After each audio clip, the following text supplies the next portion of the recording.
متی کی انجیل 25واں باب 10 کنواریوں کی تمثیل۔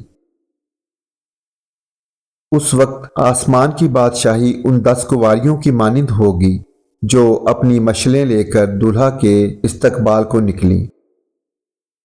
ان میں 5 بیوقوف اور 5 عقل مند تھیں۔ جو بیوقوف تھیں انہوں نے اپنی مشلیں تو لے لی مگر تیل اپنے ساتھ نہ لیا، مگر عقل مندوں نے اپنی مشلوں کے ساتھ اپنی کپیوں میں تیل بھی لے لیا۔ اور جب دولہا نے دیر لگائی تو سب اونگنے لگیں اور سو گئیں۔ آدھی رات کو دھوم مچی کہ دیکھو دولہا آ گیا، اس کے استقبال کو نکلو۔ اس وقت وہ سب کنواریاں اٹھ کر اپنی اپنی مشل درست کرنے لگیں، اور بیوقوفوں نے عقل مندوں سے کہا کہ اپنے تیل میں سے کچھ ہم کو بھی دے دو، کیونکہ ہماری مشلیں بجھی جاتی ہیں۔ عقل مندوں نے جواب دیا کہ شاید ہمارے تمہارے دونوں کے لیے کافی نہ ہو، بہتر یہ کہ بیچنے والوں کے پاس جا کر اپنے واسطے مول لے لو۔ جب وہ مول لینے جا رہی تھیں تو دولہا آ پہنچا، اور جو تیار تھیں وہ اس کے ساتھ شادی کے جشن میں اندر چلی گئیں، اور دروازہ بند ہو گیا۔ پھر وہ باقی کنواریاں بھی آئیں اور کہنے لگیں، اے خداوند، اے خداوند، ہمارے لیے دروازہ کھول دے۔ اس نے جواب میں کہا، میں تم سے سچ کہتا ہوں کہ میں تم کو نہیں جانتا۔ پس جاگتے رہو، کیونکہ تم نہ اس دن کو جانتے ہو نہ اس گھڑی کو۔ 3 نوکروں یا توڑوں کی تمثیل۔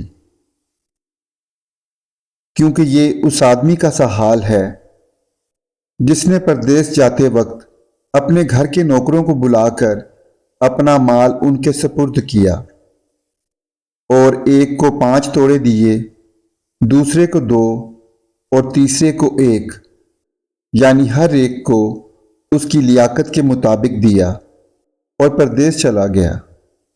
جس کو 5 توڑے ملے تھے اس نے فوراً جا کر ان سے لین دین کیا اور 5 توڑے اور پیدا کر لیے۔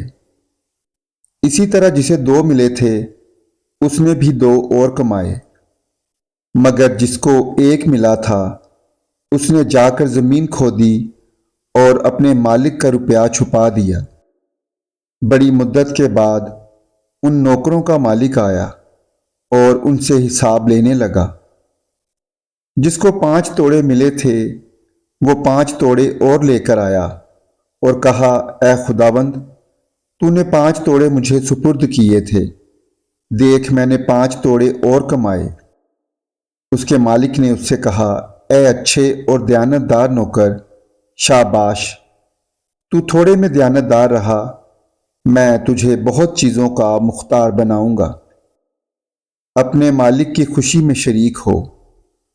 اور جس کو 2 توڑے ملے تھے اس نے بھی پاس آ کر کہا، اے خداوند، تو نے 2 توڑے مجھے سپرد کیے تھے، دیکھ میں نے 2 توڑے اور کمائے۔ اس کے مالک نے اس سے کہا، اے اچھے اور دیانتدار نوکر، شاباش، تو تھوڑے میں دیانتدار رہا، میں تجھے بہت چیزوں کا مختار بناؤں گا۔ اپنے مالک کی خوشی میں شریک ہو۔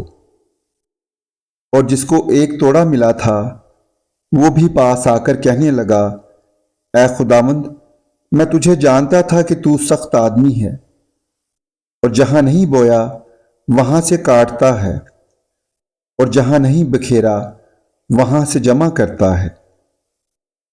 پس میں ڈرا اور جا کر تیرا توڑا زمین میں چھپا دیا، دیکھ جو تیرا ہے وہ موجود ہے۔ اس کے مالک نے جواب میں اس سے کہا، اے شریر اور سست نوکر، تو جانتا تھا کہ جہاں میں نے نہیں بویا وہاں سے کاٹتا ہوں، اور جہاں میں نے نہیں بکھیرا وہاں سے جمع کرتا ہوں۔ پس تجھے لازم تھا کہ میرا روپیہ ساہوکار کو دیتا، تو میں آ کر اپنا مال